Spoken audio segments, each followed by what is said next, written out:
이스라엘 사람들하고 한국 사람들하고 이렇게 많이 비슷하다 이렇게 비교를 하지 않습니까? 전 세계적으로 아주 역사도 비슷합니다. 고난을 많이 받았고 굉장히 종교적이고 이제 이런 것도 아주 많이 비슷한데 다른 게 있습니다. 그 다른 게 뭐냐면 유태인들은 전 세계 인구수로는 0.5% 정도 된다 그래요. 근데 노벨상을 탄 거를 보면 그 주이시들이 거의 반 정도를 노벨상을 받았다 그래요. 그러니까 이게 얼마나 이 유태인들이 대단한 그 능력을 갖고 있는가 하는 것을 우리가 알 수 있습니다. 근데 사실 능력을 가진 거로 따지게 되면 우리나라 사람들도 보통은 아닙니다. 이 전 세계가 놀랄 만한 완전히 전쟁의 폐해 속에서 다시 일어선 나라, 그래서 원조를 받다가 원조를 하는 최초의 나라, 그리고 서양 선교사들에 의해서 기독교가 전달됐는데 이제는 전 세계에서 두 번째로 선교사를 많이 보내는 나라, 이런 나라는 전 세계에 우리나라밖에 없습니다. 그만큼 한국인도 아주 뛰어난 이러한 민족입니다.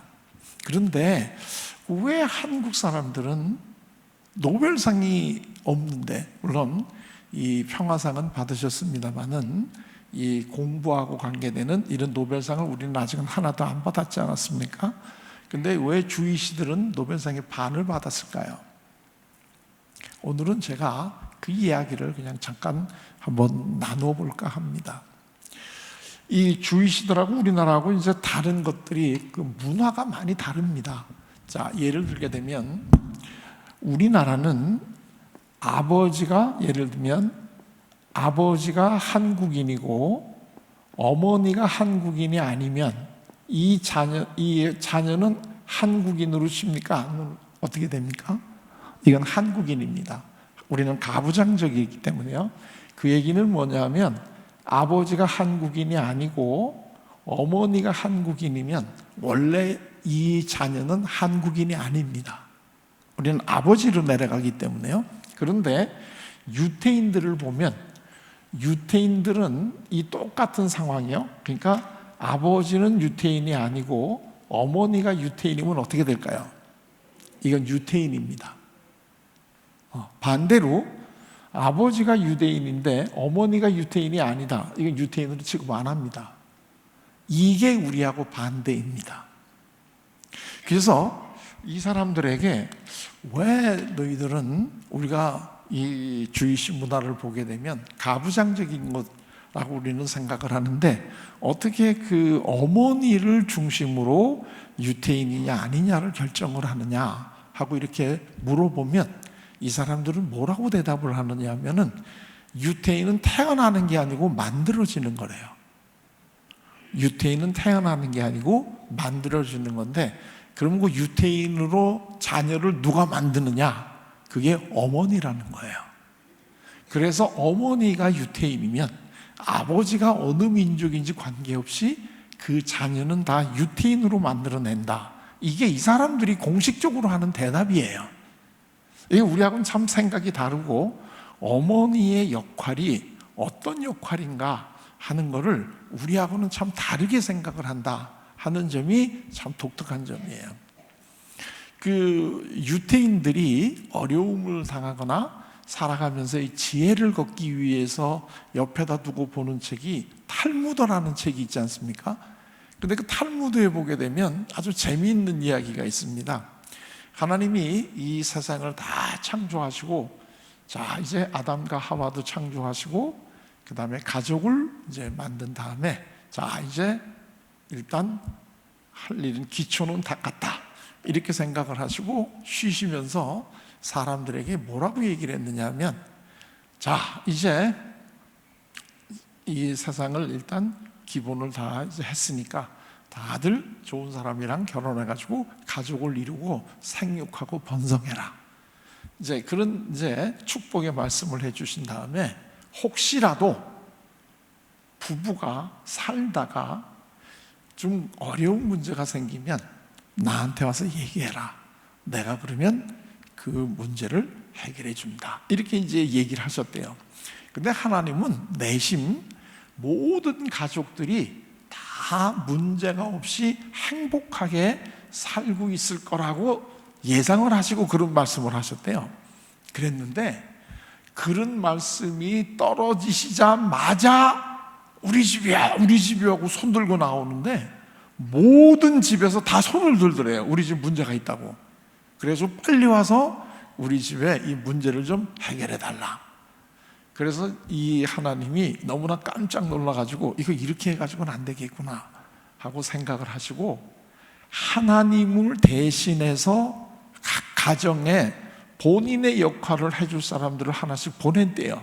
그게 누군지 아십니까? 그게 바로 어머니랍니다. 그래서 어머니라고 하는 이 존재는 하나님을 대신해서 각각의 집으로 파견 나간 분들이다.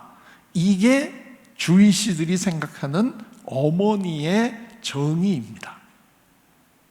이런 정의를 가지고 있으니까 아버지가 누군가 관계없이 어머니가 주이시면 다 자식은 유태인이다. 이런 식의 이야기를 할 수 있게 되는 거죠. 좀 우리하고는 굉장히 반대가 되는, 대단하지 않습니까? 근데 이게 여러 가지 면으로 현실적으로 나타나는데 그 중에 하나가 노벨상의 50% 가까이가 유태인이 타는 거. 전 세계의 이 경제를 뒤에서 움직이는 게 사실은 유태인들, 뉴욕의 월가요. 그 다음에 이 전 세계의 이 언론을 움직여가는 이 뉴욕 타임즈나 이런 언론을 움직여가는 게 다 이 유태인들이다. 그래서 유태인들이 정말 세계적으로 엄청난 영향을 가지고 있는 이 민족이다 하는 걸 우리가 다 알고 있지 않습니까? 그리고 유태인들이 교육이 중요하다 하는 건 우리가 다 알아가지고 하브루타니 뭐 이제 이런 식의 이야기들을 많이 하는데 그 밑에는 어머니가 있다는 거예요. 어머니가. 그래서 이 구약을 보게 되면 여성의 역할이 굉장히 중요한 것 많이 나옵니다. 에스더서라고 하는 이 성경에 아주 장이 하나가 따로 있을 뿐만 아니라 구약에는 큰 일을 한 여성들이 참 많이 나오죠. 이게 바로 이 유태인들이 얼마나 이 어머니, 이 여성의 역할이 중요한가 하는 것을 잘 이야기를 해주고 있습니다. 자, 그런데 이 그 어머니의 역할이 하나님을 대신해서 각 집에 와 있다. 이런 얘기입니다. 이거 칠판을 저 아니면 쓰시는 분이 별로 없으시군요. 하기는 요즘에는 이게 칠판 쓰는 사람들은 벌써 이거는 완전 고물이죠. 좋게 얘기하면 고전적이고 나쁘게 얘기하면 고물이기 때문에 칠판을 제가 부탁을 하면서도 굉장히 좀 죄송스럽긴 한데 가능하면 들 쓰도록 하겠습니다. 자, 그런데요. 그래서 이 그 어머니들이 하는 역할, 특히 가정의 달에 우리 여성들이 해야 되는 역할이 뭘까 하는 것을 간단하게 한번 이야기를 해볼까 해요. 그 교육 중에서도 제일 중요한 교육이 신앙교육, 그리고 이제 기독교 교육이지 않습니까? 우리 자녀들에게 다른 어떤 걸 물려주는 것보다는 이 하나님을 믿고 예수님을 믿는 이 신앙을 물려준다는 것은 모든 것보다 가장 중요하죠. 며칠 전에도 제가 제 아내랑 저는 감리교인입니다. 제가 뭐 감리교를 좋아서 감리교인이 된 건 아니고 태어나 보니까 10달 동안 감리교를 다니고 있더라고요. 그래서 그냥 쭉 다닌 게 지금까지 이제 감리교인인데 저희 아버님이 감리교 목사이시거든요. 자, 그런데 그래서 저는 감리교 권사이고 제 아내는 장로입니다. 저희 집이 굉장히 앞서가는 집이죠. 자, 그런데 며칠 전에도 이제 제 아내랑 아침에 차를 한 잔씩 마시면서 그런 얘기를 했습니다. 세상이 이렇게 빨리 변해가는데 우리 손자들이 살아갈 세상은 또 얼마나 변해 있을까? 이거 우리가 어떻게 얘네들에게 교육을 해야 되지? 너무나 세상이 빨리 변하니까 우리가 이제 그런 교육을 하다가 결론이 뭐냐 하면 구체적으로 어떤 일을 하는 교육을 시키는 것보다 그 마음 속에 하나님을 믿는 믿음만 우리가 주게 되면 얘네들이 세상이 아무리 변하더라도 그 변화된 세상 속에서 자기의 역할을 충분히 감당하지 않겠나 하는 이런 생각으로 우리가 결론을 맺었습니다. 그러니까 교육의 핵심은 신앙교육이고 하나님을 믿는 믿음만 가지고 있다면, 그리고 하나님이 자기를 사랑을 한다는 것을 믿는다면 세상이 아무리 변하더라도 그 변하는 세상 속에서 자기의 역할을 충분히 감당하지 않겠나, 이제 이런 결론을 우리가 내렸습니다. 저는 지금도 그렇게 생각을 합니다.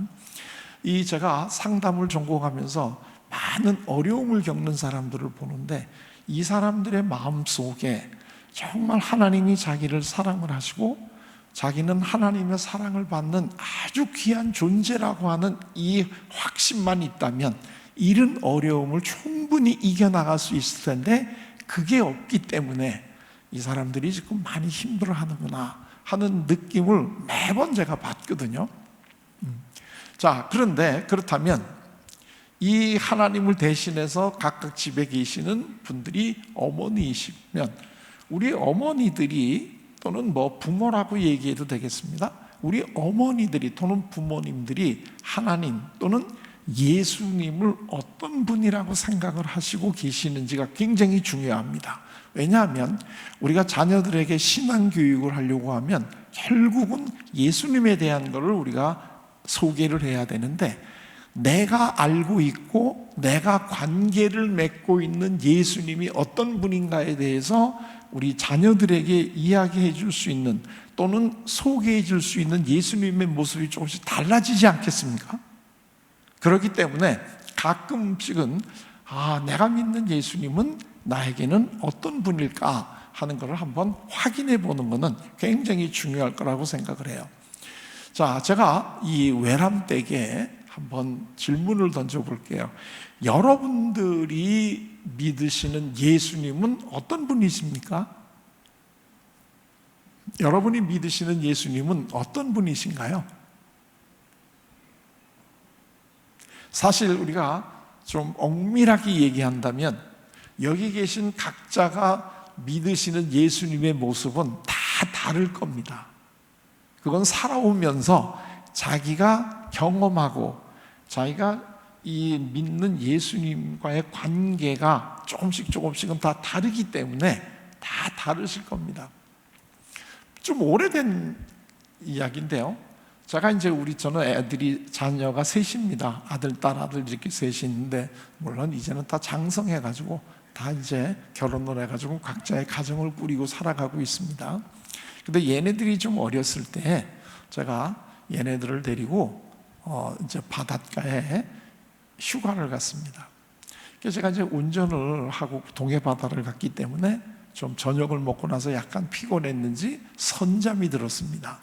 근데 우리 가족들이 돌아가면서 뭔가 얘기를 하면서 굉장히 재미있게 토론을 하는 거예요. 그래서 그 얘기를 하다가 언뜻 제가 선잠을 깼는데, 요 사람들이 내가 자는 때는 무슨 얘기를 하는가 좀 궁금해가지고 깼는데 깬 척을 안 하고 얘기를 듣고 있었는데, 우리 큰아들이 아버지는 이런 사람이야 하고 얘기를 했어요. 그랬더니 둘째가 딸인데 딸이 오빠는 아버지가 어떤 사람인가 잘 모르네, 아빠는 이런 사람이야. 그러니까 또 막내가 있다가 아닌데 내가 볼 때 아빠는 이런 사람인데, 그러니까 우리 자녀 셋이 나이가 어떤 사람인가 다 다르게 알고 있는 거예요. 근데 정말 재밌었던 거는 제 아내가 그 얘기를 다 듣고 나더니, 얘들아 니네는 아빠가 어떤 사람인지 잘 모르는구나, 아빠는 이런 사람이야 하고 얘기하는데 나는 내가 그런 사람 같지가 않아요. 그러니까 한평생 우리가 가족이라고 사는 사람들도 내가 진짜 누구인가 하는 것을 잘 모를 수도 있겠구나 하는 느낌이 들어요. 여기요, 결혼하시고 이제 사신 지가 얼마나 됐는지 모르겠는데요, 내 남편이 또는 내 아내가 내가 어떤 사람인지 정말 잘 알고 있다 이런 느낌이 드시나요? 아니면 이 사람이 아직도 내가 어떤 사람인지를 잘 모르고 있구나 하는 이런 느낌이 드시나요? 그렇게 크게 얘기하셔도 돼요?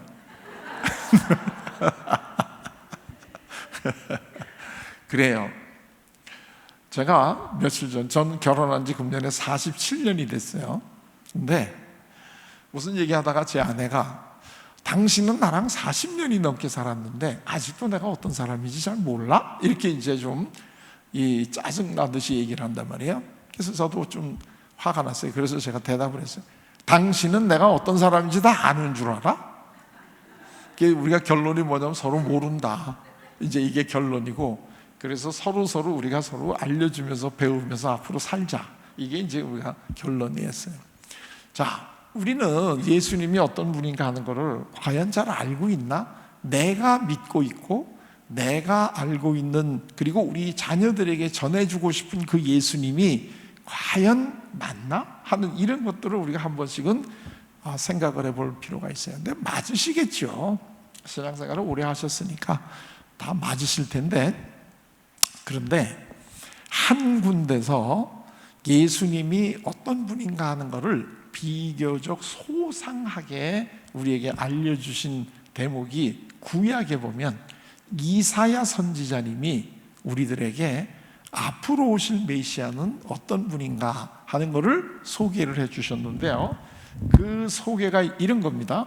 자, 이제 앞으로 이제 우리 가운데 아이 하나가 태어나는데 어깨에 이제 정사를 메었고 이렇게 나가지 않습니까? 그러면서 그분이 어떤 분일까 하는 걸 우리에게 소개를 해 주시는데, 제일 처음에 그의 이름은 그 다음에 뭐죠? 기묘자 모사이시다. 그 다음에 두 번째가 뭔가요? 전능하신 하나님. 그 다음에 세 번째가 뭐죠? 영존하시는 아버지.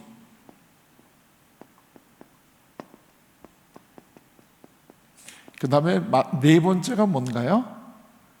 영존하시는 아버지 맞죠? 그 다음에 여기가 평강의 왕. 그러니까 이 이사야 선지자님은 예수님이 태어나시기 전에 700년 전에 활동하시던 분이라고 그래요. 그러니까 700년쯤 전에 앞으로 700년 후에 메시아가 오시는데, 그분은 어떤 분이냐면 기묘자여 모사고 전능하신 하나님이고 영존하신 아버지이시고 평강의 왕이시다 하고, 이렇게 그분을 네 측면에서 우리에게 자상하게 소개를 해 주셨단 말이에요. 아마 대개 우리 여기 계신 우리 성도님들도 예수님이 되게 이런 분이다 이렇게 알고 계시지 않겠습니까? 자, 그런데 이 네 가지, 기묘자 모사가 우리 성경에는 5, 기묘자하고 모사가 따로 있는 것 같은 느낌으로 개역 개정 성경에는 번역이 되어 있는데, 원래 이제 전 세계적으로 통용되는 성경을 보게 되면 기묘자는 모사를 형용하는 형용사의 역할을 합니다. 여기 다 그렇잖아요. 전능하신 하나님, 영존하신 아버지, 평강의 왕, 이런 식으로 돼 있으니까 기묘한 모사 이렇게 하는 게 정확한 이제 번역이 맞습니다. 자, 이 네 가지 중에 여러분들 중에 한 분만을 택해라 하면 여러분들은 누굴 택하시겠습니까? 내가 제일 좋아하는 예수님은 누구죠? 대개 경우에 이 전능하신 하나님이나 평강의 왕, 영존하신 아버지, 그분이 나는 제일 마음에 든다, 이제 이렇게 생각을 하십니다. 그리고 공통적으로 나오는 대표적인 현상은 기묘자 모사인 예수님을 나는 좋아한다라는 분이 거의 없습니다. 여기 혹시 나는 기묘자 모사로서의 예수님이 제일 마음에 든다, 제일 좋다 이렇게 생각하시는 분 손 한번 들어보실래요? 여기도 지금 한 분도 안 계십니다.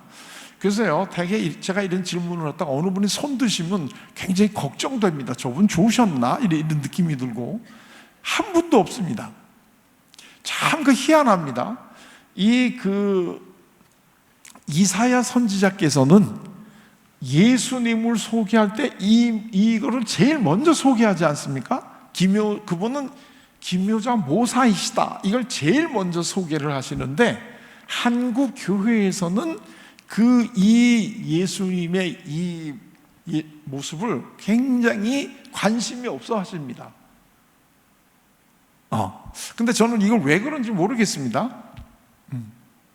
그러고 제가 돌아보니까 저도 한 70여 년을 모태신앙으로 신앙생활을 했는데, 목사님들이나 또는 교회학교 교사분들도 예수님을 소개할 때 그분이 기묘자요 모사이시다라고 소개를 거의 안 하신 것 같아요.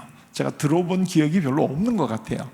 예수님이 전능하신 하나님이나 영존하신 아버지나 평강의 왕이시다는 많이 제가 들었는데, 그분은 기묘자요 모사이시다, 이 얘기는 제가 별로 들어본 적이 없는 것 같아요. 물론 모르겠습니다. 목사님이 저 말씀을 하실 때 그때 제가 졸았는지는 모르겠는데 별로 그렇게 들은 것 같은 기억은 안 나요.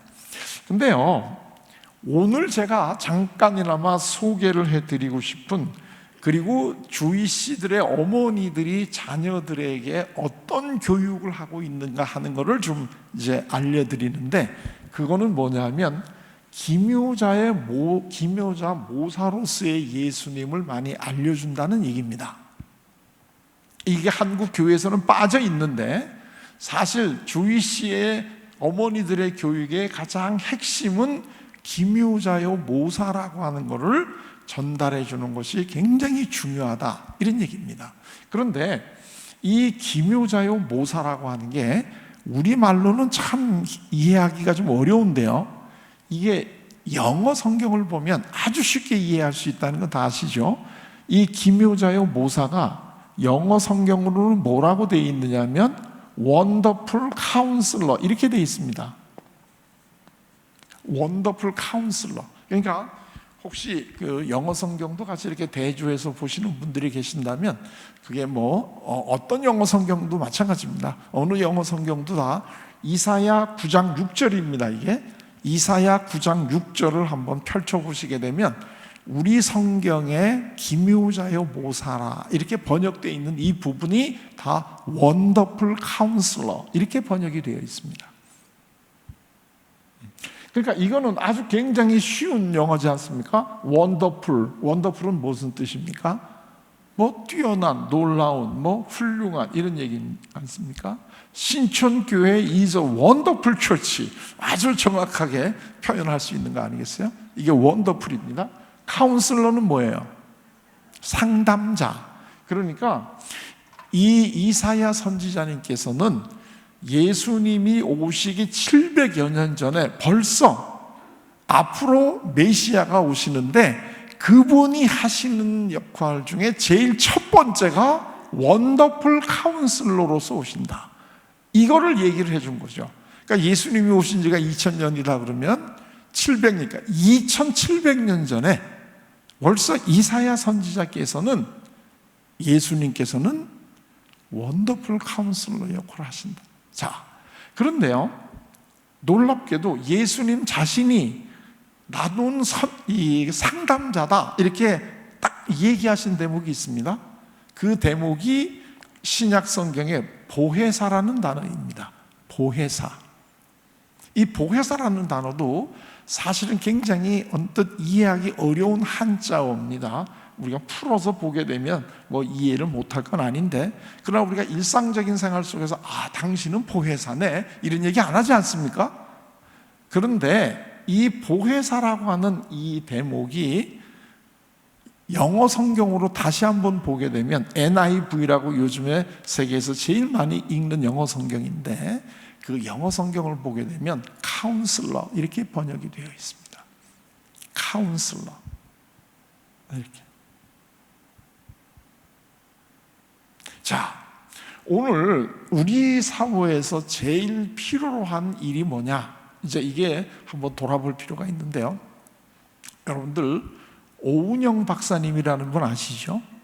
그분 요즘에 텔레비를 틀면 이 방송 저 방송 가릴 거 없이 나오시고, 어린애들뿐만 아니라 부부 연예인들 전부 다 이 도움을 주고 계시지 않습니까? 그분 여기도 금쪽 같은 내 새끼 이런 거 다 보시는지 모르겠는데, 그분의 그 영향력이 아주 대단합니다. 그런데 그분이 하시는 활동을 한 단어로 축약을 하면 그분은 뭘 해주시는 분인가요?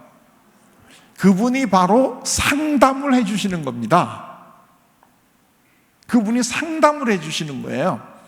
그리고 그분이 이 상담이라는 활동을 통해서 많은 어려움을 겪고 있는 자녀, 부부, 가정의 문제를 지금 해결해 주고 계신다, 이런 얘기입니다.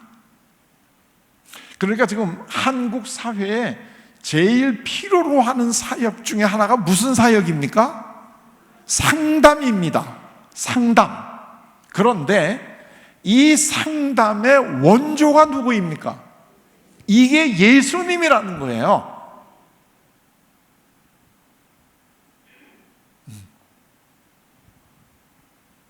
참 놀랍지 않으신가요? 저는 심리학, 아까 제가 심리학 중에서도 상담 심리학을 공부를 하고 있는데,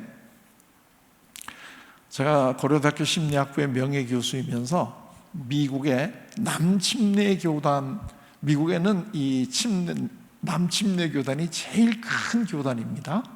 이 남침례교단이 이 밑에 미국의 이제 남쪽에 중심으로 있기 때문에 그게 남침례교단인데요. 그 미국의 남부 이쪽을 바이블 벨트라고 부릅니다. 굉장히 믿음이 좋은 주기 때문에 거기를 바이블 벨트라고 부르는데, 그 남침례 교단에서 운영하는 신학대학원이 6개가 있는데 그 중에 하나가 캔사스시티에 캠퍼스가 있는 미드웨스턴 침례 신학대학원인데, 제가 이제 거기에 그 디스팅귀시드 프로페서로 있습니다. 제가 이 얘기를 드리는 거는요, 저는 굉장히 좀 독특한 커리어가 있는데, 심리학을 공부한 사람인데 미국의 대표적인 교단의 신대원의 교수를 겸하고 있다, 지금 이제 이런 얘기입니다. 이게 좀 언뜻 좀 잘 안 맞지 않습니까? 심리학하고 신학하고는. 근데 이 하나님이 저에게 그 분에 넘치는 이런 미국의 대표적인 교단의 신대원의 이제 그 교수직을 저한테 맡겨주셨습니다. 근데 왜 하나님이 저한테 이런 역할을 맡겨주셨을까 하고 이렇게 보면, 제 나름대로는 이렇게 생각을 합니다. 제가 상담심리라고 하는 것을 공부를 하고 학생들하고 같이 이제 연구하고 가리키는 직업을 가지고 있는데, 이 오늘날 심리학적인 상담을 공부하면 공부할수록 그것이 다 이미 2000년 전에 예수님이 원더풀 카운슬러로서 이미 다 하고 계셨던 그 방법이나 그 목표가 그대로 오늘날의 심리학적인 상담에 그대로 들어와 있는 거예요. 이게 별개가 아니라. 그래서 제가 이걸 공부를 하면 할수록 아주 깜짝 놀랍니다. 결국은 오늘날의 심리학적인 상담은 2000년 전에 이미 예수님이 하셨던 상담을 현대화해서 약간 학문적인 용어로 바꿔놓은 거에 불과하다, 이런 얘기입니다.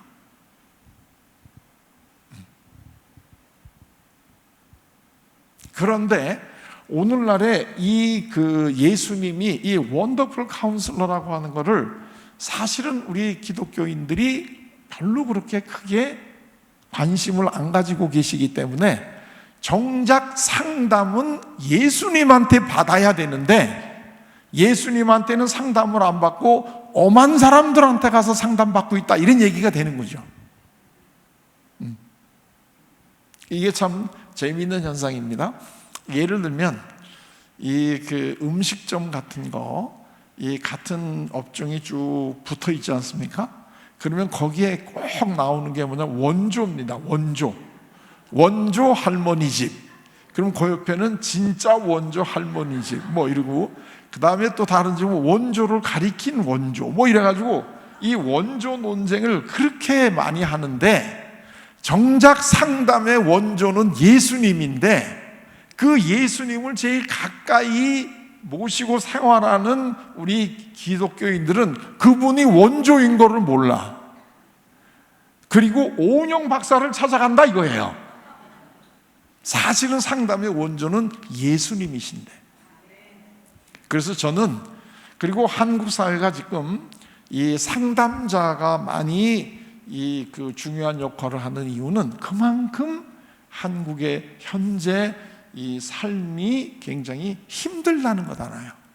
그러니까 상담을 받으러 오는 거 아니겠어요? 나는 요새 사는 게 너무나 즐겁고 기뻐요. 나 그래서 너무 걱정돼요. 그래서 상담받고 싶어요. 이런 분이 상담실에 올까요? 안 올까요? 안 오죠. 이런 분들이 만약에 상담받으러 온다면 그건 진짜 문제야. 대개가 다 힘들고 어려운 이런 짐을 지고 살면서 혼자서 해결하기 어려우니까 상담을 받으러 온단 말이에요. 근데 사실은 제일 먼저 가야 되는 게 인간 상담자가 아니라 예수님한테 가셔야 된다는 거예요. 그분이 오리지널이니까. 그리고 그분은 인간하고는 비교할 수 없을 정도의 상담을 해주신다, 이런 뜻이에요. 근데 그분이 본인이 상담자다, 내가 하는 일이 뭐다 하는 거를 우리에게 알려주신 게 있죠. 본인의 입으로. 그게 오늘 우리가 읽은 성경 본문일 거다. 그게 뭐죠? 수고하고 무거운 짐진 자들아 다 내게로 오라. 내가 너희를 쉬게 하리라. 이거 너무나 좋지 않습니까? 우리 살면서 다 수고하고 무거운 짐을 지고 지금 하루하루를 살아가고 있는데 예수님은 우리에게 나에게 와. 나에게 와. 그러면 내가 너희를 쉬게 해줄게. 얼마나 좋은 얘기인지요? 이런 분을 놔두고 어디서 지금 우리가 방황하고 있나요?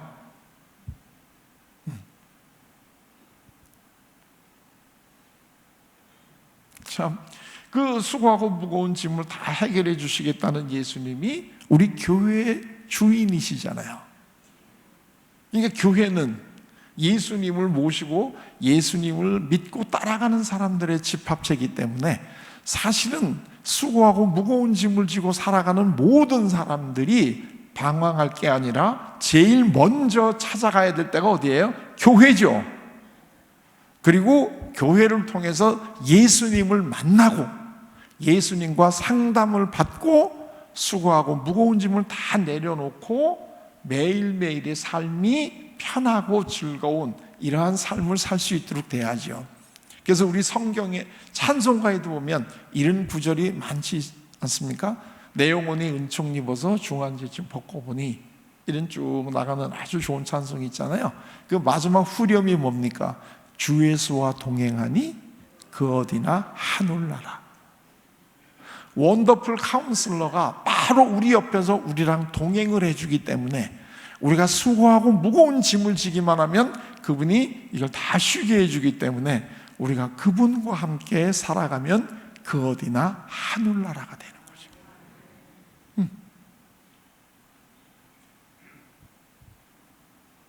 자, 예수님이 정말로 상담을 해주시는지 이걸 우리가 한번 볼 필요가 있겠죠.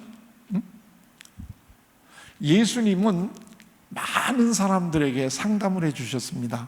예를 들면 몸이 아픈 사람에게는 치료를 해주시고, 마음이 무거운 짐을 지고 살아가는 사람들에게는 상담을 해주시고, 영적으로 이 힘들어하는 사람에게는 치유를 해주시고, 예수님은 각각의 사람들의 필요에 따라서 다 이거를 해주시는 분인데요, 예수님을 만나서 상담을 받은 분들의 공통적인 특징은 뭐냐 하면, 첫째가 즐거워집니다.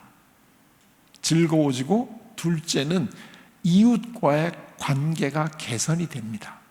이게 예수님을 만나서 상담을 받은 사람들의 특징입니다. 오늘날 우리 심리학에서도 우리가 상담을 하는 목표는 일단은 본인의 삶이 기쁘고 즐겁게 변화되기 위해서 우리가 상담을 합니다. 그리고 자기 삶이 변화돼서 즐거운 분들은 틀림없이 옆에 있는 사람과 관계가 개선이 됩니다. 그러니까 오늘날에 우리가 상담을 하는 목표는 예수님께서 이미 해주신 것과 아주 동일하다는 거예요. 자, 예를 들게 되면 아주 어렵고 힘들고 이웃들로부터 외면당했던 이런 사람들이 예수님을 만나면 어떻게 되느냐? 그 가장 대표적인 사람으로 우리가 이제 다 아시는 이 삭개오라는 사람을 들을 수 있는데요. 이 삭개오라고 하는 사람은 이 이웃들로부터 참 나쁜 사람이라고 이 비난을 받으면서 외롭게 사는 사람입니다. 왜냐하면 예수님 당시에 우리가 성경을 보게 되면 남자 중에서 나쁜 사람은 세리, 여자 중에서 나쁜 사람은 창기, 그래가지고 예수님이 세리와 창기의 친구다, 이제 이런 얘기를 하시지 않습니까? 근데 이 삭개오는 세리도 보통 세리가 아니고 세리장입니다. 그러니까 얼마나 이웃들로부터 왕따를 당하고 외면을 당하고 있을까 하는 걸 우리가 충분히 이해가 됩니다. 이 사람이 비록 세리장이나 또는 부자라고 성경에 나와 있는데 아무리 돈이 많고 사회적인 지위가 높다고 하더라도 인간관계, 이웃하고의 관계가 이게 소원하면 이 사람 즐거워질 수가 없습니다. 이 상담실에 오는 사람들이 어떤 사람들이 주로 오실 것 같습니까? 그렇게 우리가 보통 생각하기에 저런 일을 하는 사람들은 어려울 거야, 이런 사람들이 오는 게 아닙니다. 우리가 보면 아니 저런 사람들도 사는 게 힘든가? 이렇게 생각하는 사람들도 상담실을 많이 옵니다. 그리고 이구동성으로 얘기하는 게 겉으로 내가 가지고 있는 그러한 조건들은 전혀 내가 지금 즐겁고 우리 부부관계나 우리 자녀들하고 관계에 그렇게 도움이 안 된다라고 이구동성으로 다 얘기를 합니다. 자, 그런데 이 삭개오가 예수님을 만나려고 나갔다가 키가 작아서 나무에 올라가지 않습니까? 그런데 예수님이 이 삭개오를 지금 만나러 나무 밑으로 가시지 않습니까? 그런데 예수님께서 이제 그게 삭개오하고 상담을 해주시는 겁니다. 이게 이제 세계 상담사의 백미입니다. 사례 중에는. 근데 예수님이 삭개오에게 뭐라고 얘기하십니까? 대개의 경우에 이제 이 속히 내려와라, 이거를 제일 먼저 하시는데요. 앞으로는 꼭 잊지 마셔야 되는 게 이 얘기 하시기 전에 삭개오하고 이름을 불러주십니다.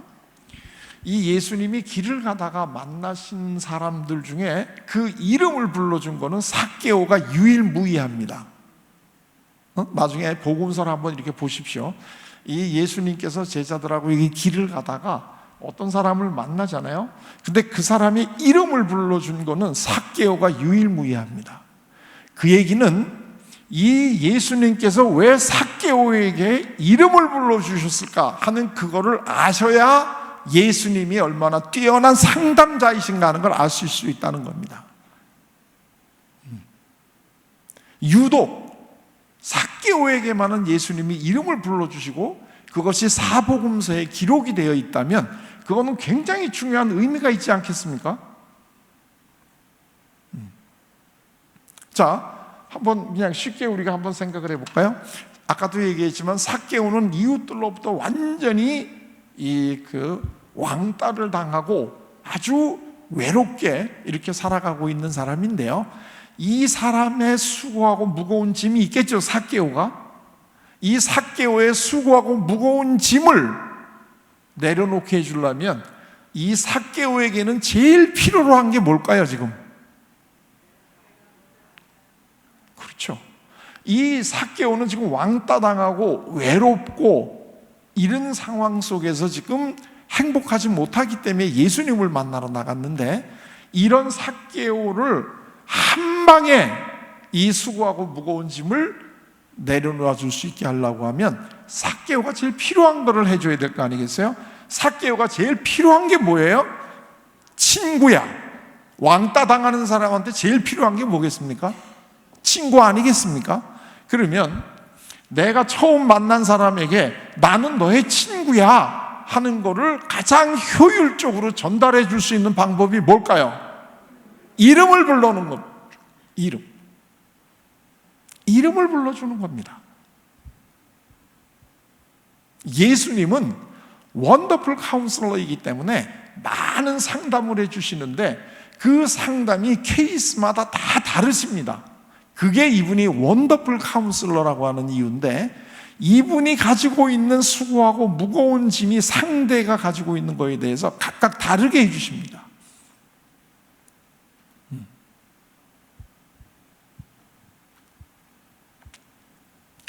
이름을 불러준다는 게요, 이게 무슨 의미가 있는지 잘 아직도 이해가 좀 안 되시는 분이 계시는 분을 위해서, 이런 일이 있은 지 2000년이 지난 이후에 대한민국의 김춘수라고 하는 분이 꽃이라는 시를 써줬습니다.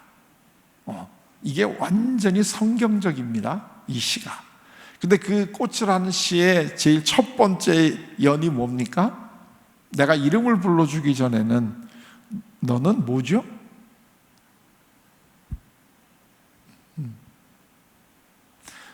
그 유명한 시를 모르십니까? 그럼 뭡니까? 그 다음 제가 갑자기 깜빡 까먹었어요. 좀 도와주세요.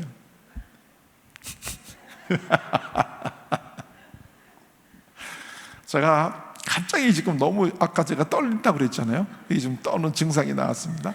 자, 내가 너의 이름을 불러주기 전에는 너는 단지 하나의 몸짓에 지나지 않아요. 아주 하찮은 하나의 몸짓에 지나지 않아요. 그런데 내가 너에게 이름을 불러주면 너는 나에게 뭐가 돼요? 꽃이 되는 거예요. 이 그 세리장, 그래가지고 그렇게 욕을 먹고 왕따를 당하고 이러면서 사람들에게 아주 하찮게 취급을 받는 이러한 하나의 몸짓에 불과했던 삭개오라고 하는 존재가, 예수님께서 삭개오야 하고 이름을 불러주시는 순간에 삭개오는 예수님한테 뭐가 됐어요? 꽃이 됐어요. 놀랍지 않나요?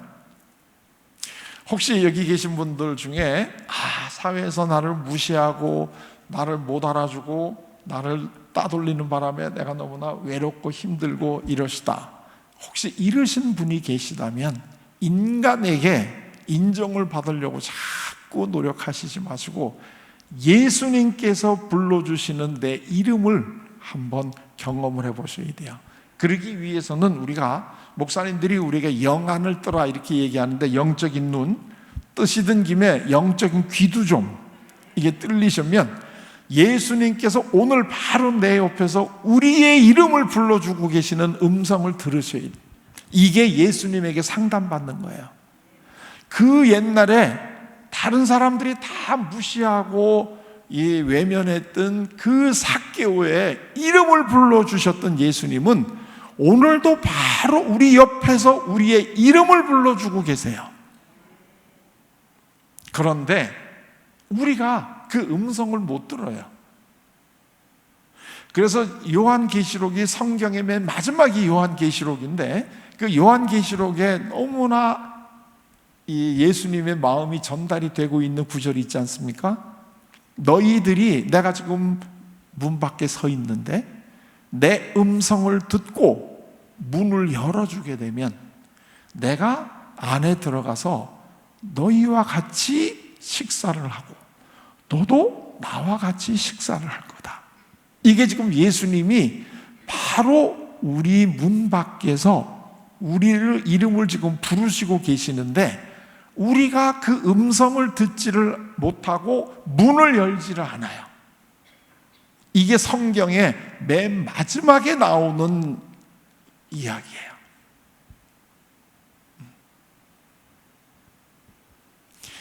삭개오야, 어서 내려와.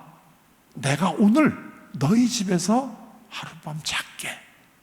이 이야기가 얼마나 삭개오에게 기쁜 얘기겠어요.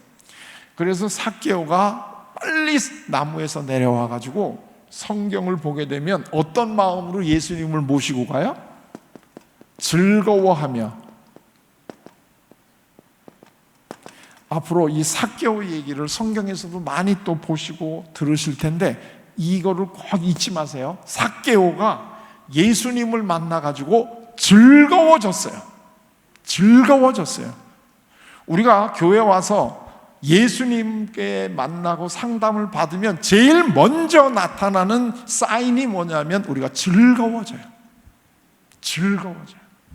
왜? 이분이 우리의 수고하고 무거운 짐을 다 내려놓게 도와주시기 때문에. 그리고 예수님을 모시고 갑니다. 가가지고 예수님에게 서서, 예수님, 제가 제 재산의 반을 가난한 사람들한테 주겠습니다. 그리고 제가 토색한 게 있다면 4배로 갚아주겠습니다 하고 얘기를 합니다. 이거 지금 예수님이 그렇게 하라고 알려주셔서 그런 건가요? 아니면 자발적으로 그러는 건가요? 자발적으로 그러는 겁니다. 자발적으로. 예수님은 한마디도 하신 적이 없습니다. 예수님이 하신 거는 3마디입니다. 삭개오야, 속히 내려와라. 오늘 내가 너희 집에서 유하겠다. 자, 그랬더니 예수님께서 아주 놀랄만한 말씀을 하십니다. 오늘 이 집이 구원을 받았다. 오늘 이 집이 구원을 받았다. 구원을 삭개오는 오늘 받았습니다. 오늘. 그리고 삭개오뿐만이 아닙니다. 누구죠? 이 집이, 이게 무슨 뜻입니까? 너의 가족 모두가.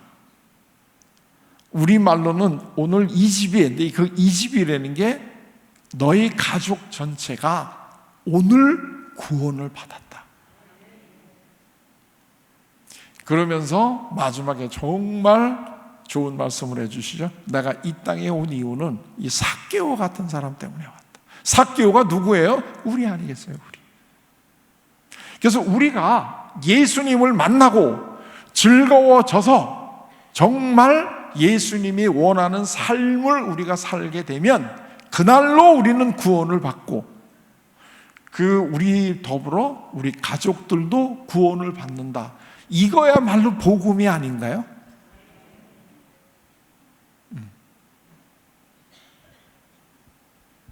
이게 우리가 예수님을 믿는 사람들이 누릴 수 있는 큰 축복 아닌가요?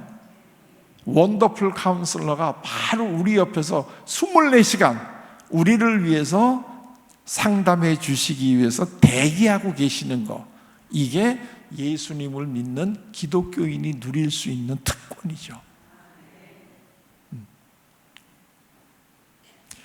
멍청한 질문 하나 더 해보고 제 이야기를 끝내겠습니다. 오늘 예수님은 어디서 주무실까요? 오늘 예수님은 어디서 주무실까요? 그렇습니다. 또 이 얘기를 또 질문을 던지면 하나님 우편 이럴까봐 걱정했는데 예수님은 오늘 우리 집에서 주무시기를 원하십니다. 근데 아직 청소가 덜 됐는데 내일 오시면 안 돼요? 이런 식의 얘기 하실 거 아니지 않습니까? 즐거운 예수님이 오늘 우리 집에서 주무신다는데, 그 다음에 우리가 뭐가 더 걱정이 있겠습니까? 이미 이 신천 선결교회는 정말 한국교회에 아주 큰 일을 한 교회고, 앞으로도 정말 한국교회를 끌고 나갈 큰 모체가 되는 교회인데, 한국에 여러 가지 많은 사회 문제가 있다고 그러는데 그 사회 문제를 저는 해결할 수 있는 유일한 곳은 교회라고 생각을 합니다. 그리고 이 교회를 앞장서서 끌고 나가고 있는 리딩 처치 중가 하나가 저는 이 신촌 성결교회라고 생각을 하는데요. 여기서 신앙생활 하시는 여러분들 좋은 신앙생활을 해주시고 다른 분들에게 다 복이 모범이 되는 생활을 하시면 참 좋겠어요. 근데 그 모범에 보이는 생활이 뭐죠? 즐거워하는 거. 내가 내 삶을 즐거워하고, 그 다음에 내 옆에 있는 이웃, 내 이웃이 제일 가까운 이웃이 나의 남편이나 아내 아니겠어요? 그 다음에 우리 자녀, 우리 가정, 그리고 우리 지역사회에 있는 모든 분들이 우리를 통해서 다 같이 즐거워지는 그러한 놀랄만한 역사가 여러분들을 통해서 일어나고 있을 거고 앞으로도 계속 일어날 수 있기를 바랍니다. 제 이야기는 이걸로 마치도록 하겠습니다. 잘 들어주셔서 고맙습니다.